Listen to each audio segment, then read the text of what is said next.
بسم اللہ الرحمن الرحیم الحمد للہ رب العالمین والصلاة والسلام علی سید المرسلین محمد وآلہ وصحبہ اجمعین، اما بعد۔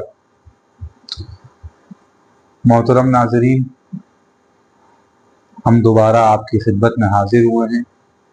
ہمارے معمول کی طرح کلیلہ دمنہ کا درس لے کر، جو ہر دن 20 منٹ پر مشتمل ہوتا ہے، جس کے اندر لغوی لحاظ سے، ترکیب کے لحاظ سے، اعراب کے لحاظ سے ضروری جگہوں پر بحث کی جاتی ہے، تو اسی کی کڑی آج کا ہمارا یہ سبق ہے۔ اگر ہمارے اس چینل پر نئے لوگ آئے ہیں تو ہمارے چینل کو سبسکرائب کر لیں، اور اگر کر لیا ہے تو اس کو شیئر کر دیں، اس کو لائک کریں، کمنٹس کریں، انشاءاللہ بہت فائدہ ہوگا۔ بسم اللہ الرحمن الرحیم۔ کہہ رہے ہیں کہ کل کا ہمارا سبق تھا قال دمنا نے کہا بالحس والرعی اعلم ذالک منہ، کہ حس سے اور فراست سے، حس سے اور سمجھ سے، حس سے اور چالاکی سے، عقل مندی سے میں شعر کے بارے میں اس سے واقف ہو چکا ہوں۔ اب آج کا سبق ہمارا یہاں سے شروع ہے۔ فَإِنَّ الرَّجُلَ ذَا الرَّأْيِ يَعْرِفُ حَالَ صَاحِبِهِ وَبَاطِنِ أَمْرِهِ بِمَا يَظْهَرُ مِنْ دَلِّهِ وَشَكْلِهِ۔ الرجل جو ہے وہ موصوف ہے، ذَا الرَّأْيِ مضاف مضاف لے مل کر صفت ہے۔ ہم نے بتایا تھا کہ ذو ذا ذی رفعی میں واو کے ساتھ، نصبی میں یا الف کے ساتھ، اور جری میں یا کے ساتھ، اور یہ موصوف صفت مل کر انا کا اسم بنے گا۔ یعرف حال صاحبہ، یہ جملہ جو ہے انا کی خبر بنے گا۔ فإن الرجل ذا الرأی یعرف حال صاحبہ وباطن امرہ بما یظہر من دلہ وشکلہ، کیونکہ عقل مند آدمی، ذرعی عقل مند آدمی، کیونکہ عقل مند آدمی، ہوشیار آدمی، دانشور، زیرک، چالاک، ذہین، فطین، کہہ رہے ہیں کہ کیونکہ عقل مند آدمی اپنے دوست کی کیفیت کو، حال صاحبہ اپنے دوست کی حالت کو، وباطن امرہ ای حال باطن امرہ اور اس کی باطنی کیفیات کو، اور اس کی باطنی نفسیات کو، اور اس کی اندرونی حالت کو جان جاتا ہے، بما اس سے، یظہر جو ظاہر ہوتا ہے، من دلہ اس کی شکل سے، وشکلہ اور اس کی صورت سے۔ دلن کے معنی صورت، اور شکلن کے معنی بھی صورت، حیت۔ ہم ترجمہ کریں گے کیونکہ ذہین آدمی، دانشور، ذہین، فطین اپنے دوست کی اندرونی کیفیات کو اس کے ظاہری خد و خال سے پہچان لیتا ہے، کیونکہ عقل مند آدمی اپنے دوست کی باطنی کیفیات کو، اپنے دوست کی نفسیات کو اس کے ظاہری خد و خال سے پہچان لیتا ہے، اس سے پہچان لیتا ہے جو اس کے خد و خال سے نمایاں ہوتا ہے، جو اس کے خد و خال سے ظاہر ہوتا ہے۔ قال کلیلہ نے کہا فَكَيْفَ تَرْجُو الْمَنْزِلَةَ عِنْدَ الْأَسَدِ وَلَسْتَ بِصَاحِبِ السُّلْطَانِ۔ کلیلہ نے کہا کہ تمہیں شیر کے پاس مقام و مرتبے کی کیسے امید ہے؟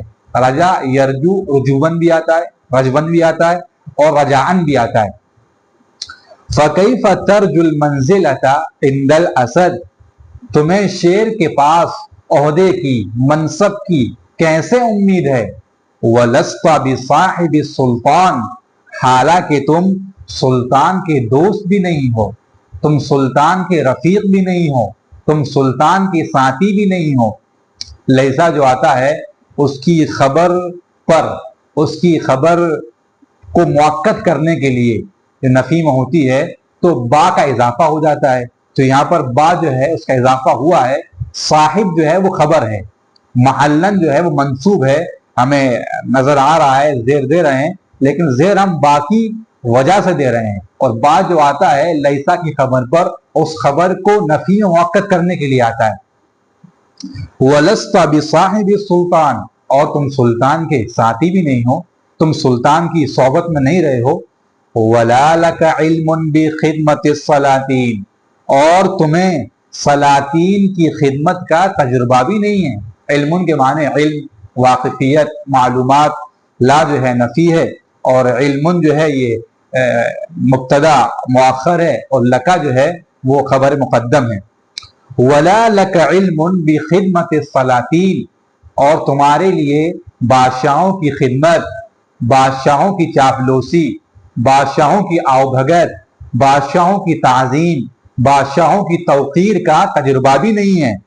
قال دمنا، دمنا نے کہا الرجل الشدید القوی لا يعجزه الحمل الثقیل، کہ طاقتور آدمی کو بھاری بھرکم بوجھ بے بس نہیں کرتا ہے۔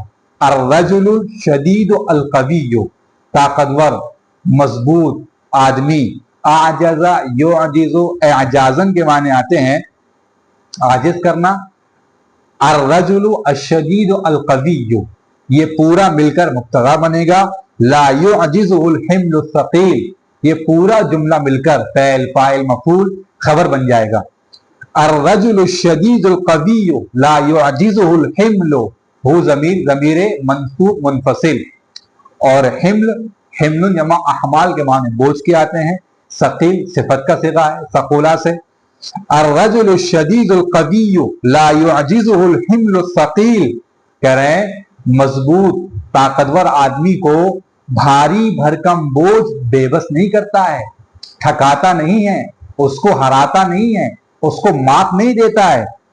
وَإِن لَمْ تَكُنْ عَادَتُهُ الْحَمْلَ، اگرچہ اس کی عادت میں اٹھانا نہ ہو، اگرچہ اس کی روٹین نہ ہو، اس کا تجربہ نہ ہو۔ جو آدمی طاقتور ہوتا ہے، مضبوط ہوتا ہے، اس کے اندر طاقت ہوتی ہے، کہہ رہا اگرچہ اٹھانا اس کی عادت میں نہ ہو، اگرچہ وزنوں کو لادنا اس کے تجربے میں نہ ہو، لیکن وہ آدمی جو ہے بھاری بھرکم سامان کو اٹھا لیتا ہے۔ کہہ رہا وَإِن لَمْ تَكُنْ عَادَتُهُ، عادتُ تکن کا فاعل بھی کہہ سکتے ہیں، اسم بھی کہہ سکتے ہیں، اور الحملہ جو ہے وہ خبر ہے۔ کہہ رہا اگرچہ اس کی عادت میں اٹھانا نہ ہو، اگرچہ اٹھانا اس کی عادت نہ ہو۔ وَالرَّجُلُ الضَّعِيفُ لَا يَسْتَقِلُّ بِهِ، استقل یستقل، استقلال کے معنی آتے ہیں خود مختار ہونا، سنبھالنا، اٹھانا، اور کمزور آدمی اس وزن کو اٹھا نہیں سکتا ہے، کمزور آدمی اس وزن کو سنبھال نہیں سکتا ہے، کمزور آدمی اس کو قابو میں نہیں رکھ سکتا ہے۔ وَإِنْ كَانَ ذَلِكَ مِنْ صَنَاعَتِهِ، اگرچہ یہ چیز اس کی روٹین میں ہو، اس کا کام ہو، اس کا پیشہ ہو، اس کا مشغلہ ہو۔ وَإِنْ كَانَ ذَلِكَ مِنْ صِنَاعَتِهِ، صناعت صناعت دونوں صحیح ہے۔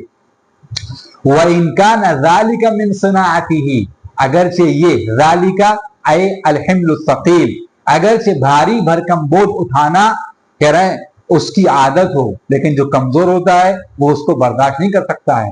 دمنا جو ہے فلسفیانہ کلام کرتا ہے۔ قال کلیلہ، کلیلہ نے کہا فَإِنَّ السُّلْطَانَ لَا يَتَوَخَّى بِكَرَامَتِهِ أَفْضَلَ مَنْ بِحَضْرَتِهِ۔ توخّى، یتوخّى، توخّیًا کے معنی آتے ہیں تعمد، قصد کرنا، چاہنا۔ بے شک سلطان اپنے فضل و احسان کے متعلق، کرامت مصدر ہے کرما سے، بے شک سلطان اپنے فضل و کمال کے بارے میں اس آدمی سے زیادہ، ان لوگوں سے زیادہ افضل شخص کو خیال نہیں کرتا ہے جو اس کی دربار میں ہوتے ہیں۔ ترجمہ ہم کریں گے کہ بے شک سلطان اپنے فضل و کمال کے بارے میں، بحضرتہ، بکرامتہ، بے شک سلطان اپنے فضل و کمال کے تئیں، اپنے احسان کے بارے میں کہہ رہے ہیں اس کے درباریوں میں سے افضل آدمی کے علاوہ کسی کو نہیں چاہتا ہے۔ کسی کو اس کا لائق نہیں سمجھتا ہے، کسی کو اس کے مطابق نہیں سمجھتا ہے۔ لفظی پڑھیں گے، بے شک سلطان اپنے فضل و کرم کا، اپنے احسان کا قصد نہیں کرتا ہے، افضل من، اس آدمی سے زیادہ بہتر جو اس کے درباری میں ہوتے ہیں، جو اس کے حاضرین میں ہوتے ہیں۔ بے شک سلطان اپنے فضل و کمال کے لائق اپنے دربار میں حاضرین لوگوں سے زیادہ افضل لائق کسی کو خیال نہیں کرتا ہے۔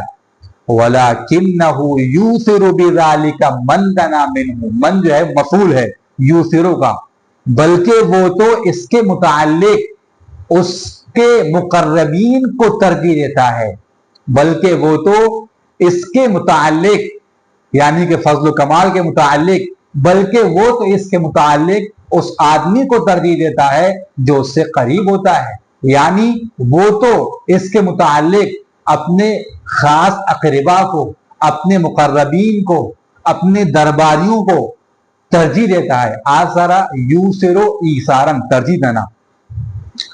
وَيُقَالُ إِنَّ مَثَلَ السُّلْطَانِ فِي ذَلِكَ مَثَلُ شَجَرِ الْكَرْمِ الَّذِي لَا يَتَعَلَّقُ بِأَكْرَمِ الشَّجَرِ۔ وَيُقَالُ، اور یہ بات بیان کی جاتی ہے، یہ بات روایت کی جاتی ہے کہ بے شک سلطان کی مثال اس بارے میں انگور کی اس بیل کی طرح ہے۔ کرمن جمع قرون کے معنی بیل کے آتے ہیں، انگور کی بیل۔ بے شک اس سلسلے میں سلطان کی مثال انگور کے اس بیل کی طرح ہے، الذی لا یتعلق باکرم الشجر، کہ جو نفیس، عمدہ، قیمتی، صاف و شفاف درخت سے نہیں لٹکتی ہے۔ جو انگور کی بیل ہوتی ہے وہ یہ نہیں دیکھتی ہے کہ درخت جو ہے، ظاہر بات ہے بیل جو ہوتی ہے وہ کسی کا سہارا لیتی ہے، کسی درخت کا سہارا لیتی ہے، کسی دیوار کا سہارا لیتی ہے۔ تو یہاں مثال بیان کر رہا ہے کہ جو انگور کی جو بیل ہوتی ہے، وہ گویا کہ بادشاہ کی مثال انگور کی بیل کی طرح ہے۔ جس طرح انگور کی بیل اچھے پیڑ کو نہیں دیکھتی ہے، نفیس درخت کو نہیں دیکھتی ہے، بلکہ جو اس سے قریب ہوتا ہے، چاہے وہ کانٹے دار ہو، چاہے وہ نقصان دہ ہو، چاہے وہ پھل نہ دینے والا ہو، چاہے وہ بے فائدہ ہو، وہ اس سے ہی لٹکتی ہے۔ کہہ رہے ہیں وَيُقَالُ، روایت کیا جاتا ہے کہ بے شک سلطان کی مثال اس میں انگور کی اس بیل کی طرح ہے جو قیمتی اور نفیس درخت سے نہیں لٹکتی ہے۔ انما یتعلق بمن دنا منہ، بلکہ وہ تو اس سے بے شک وہ تو اس سے وابستہ ہوتی ہے جو اس سے قریب ہوتا ہے۔ جو بھی درخت اس کے قریب ہوتا ہے، اسی طرح سلطان جو بھی اس سے قریب ہوتا ہے تو سلطان اس پر اعتماد کرتا ہے، اس پر بھروسہ کرتا ہے، اس پر ہر طرح کا اپنا اعتماد جتلاتا ہے۔ تو یہاں پر اس نے سلطان کی مثال انگور کے بیل سے دی ہے۔ وَكَيْفَ تَرْجُو الْمَنْزِلَةَ عِنْدَ الْأَسَدِ وَلَمْ تَكُنْ دَنَوْتَ مِنْهُ، تم شیر کے پاس عہدے کی کیسے امید کر سکتے ہو؟ تم شیر کے یہاں عہدے کی، منصب کی، جاہ کی کیسے امید میں ہو؟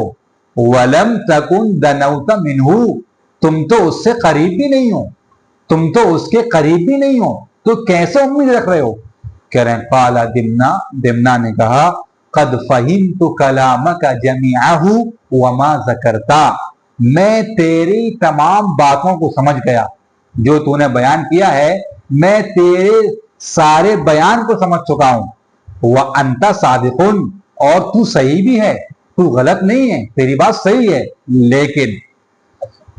لیکن اعلم ان الذین هم اقرب الى السلطان منا قد كانوا وليست تلك منازلهم ثم دنوا منه بعد البعد فبلغوا، لیکن جان لو، یہ بات ذہن نشین کر لو، یہ بات اپنے دماغ میں بٹھا لو کہ بے شک جو لوگ ہمارے مقابلے میں سلطان کے زیادہ قریب ہیں، ان الذین هم اقرب الى السلطان منا، کہ جو لوگ ہمارے مقابلے میں سلطان کے زیادہ قریب ہیں.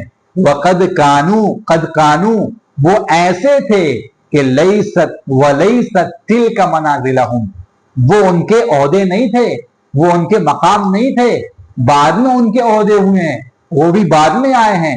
جمنا نے کہا کہ جو لوگ ہمارے مقابلے میں سلطان کے زیادہ قریب ہیں، کہہ رہے ہیں ان کے اس سے پہلے کوئی عہدے نہیں تھے. ترجمہ یہ بھی کر سکتے ہیں کہ لیکن اعلم ان الذین هم اقرب الى السلطان منا، یہ پورا جملہ جو ہے وہ انا کا اسم ہے، قد کانوا ولیست تلک یہ خبر ہے کہ لیکن جان لو کہ جو لوگ ہمارے مقابلے میں سلطان کے زیادہ قریب ہیں، زیادہ نزدیک ہیں، وہ ایسے تھے حالانکہ ان کے وہ مقام نہیں تھے. ثم دنوا منہ بعد البعد، پھر وہ دوری کے بعد اس سے قریب ہوئے ہیں. پہلے دور تھے وہ، پھر اس کے بعد انہیں سلطان کی قربت حاصل ہوئی ہے. فبلغوا، تو وہ اپنے مقام کو پہنچ گئے، انہوں نے سلطان کے پاس مقام حاصل کر لیا ہے، سلطان کا اعتماد جیت لیا ہے. فانا ملتمس بلوغ منازلہم ومکانتہم جہدی بالدنو منہ. التمس یلتمس التماسا تلاش کرنا، طلب کرنا، ملتمس خبر ہے اور ملتمس جو ہے صفت کا صیغہ ہے. بلوغا پر جو نصب آ رہا ہے گویا کہ ملتمس عمل کر رہا ہے فعل کی طرح، ضمیر ہوا کی فاعل ہے اور بلوغا جو ہے مفعول ہے. فانا ملتمس بلوغ منازلہم فانا ملتمس بلوغ منازلہم ومکانتہم، میں ان کے مقام و مرتبے تک پہنچنے کی کوشش کروں گا، میں ان کے مقام و مرتبے کو حاصل کرنے کی کوشش کروں گا، میں ان کے مقام و مرتبے تک پہنچنے کی کوشش کروں گا. کیسے؟ جہدی بالدنو منہ، کہہ رہے ہیں اس کی قربت حاصل کرنے کی میری محنت کے ذریعے میں محنت کروں گا، لگا رہوں گا یہاں تک کہ میں ان کا مقام حاصل کر لوں گا.